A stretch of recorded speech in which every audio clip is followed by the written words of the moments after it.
ګرانو لیدونکو سلامونه، د نن ورځې څو تازه او مهمو خبرونو ته ښه راغلاست له پښتو غږ نیوز یوټیوب چینل څخه. افغان کونډې طالبانو مرستې راباندې درولې دي. طالبان وایي نوې تګلاره ورته جوړوو. طالبانو ته چې ورشي چې کونډه یم، بې سرپرسته یم، یا کار راکړه او یا مرسته وکړه.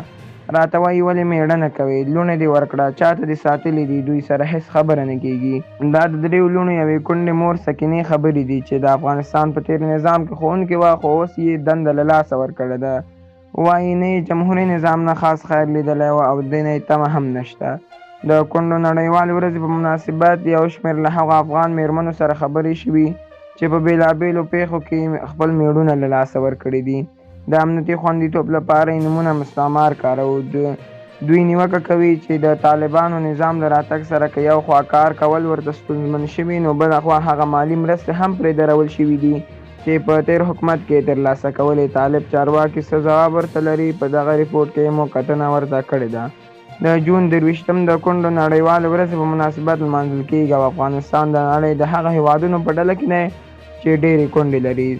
څو 40 کلنې جګړې د زرګونه کورنیو نغري مړه کړي، سرپرستان او نفقه ګټونکي ترې لوټلي او د ډېرو ښځو پر ځوانو پیکیو یې د کونډېتوب خاورې جوړولې دي. سکینه له همداسې کونډو یوه ده. نارینه اولاد هم نه لري او دریو لوڼو ته هم پلار ده او هم مور. وایي یو خوا په روان ناوړه اقتصادي حالت کې د پنډو ښځو کور ساتنه او بله خوا کونډو ته په ټولنه کې د ورپېښو دودیزو ستونزو له کبله له کړاو او ډار سره مخ ده. دا زیاتوي د ښځو کورنیو نه مېړه لرم او نه ځوان زوی، یوازې 3 لوڼې او زه یم.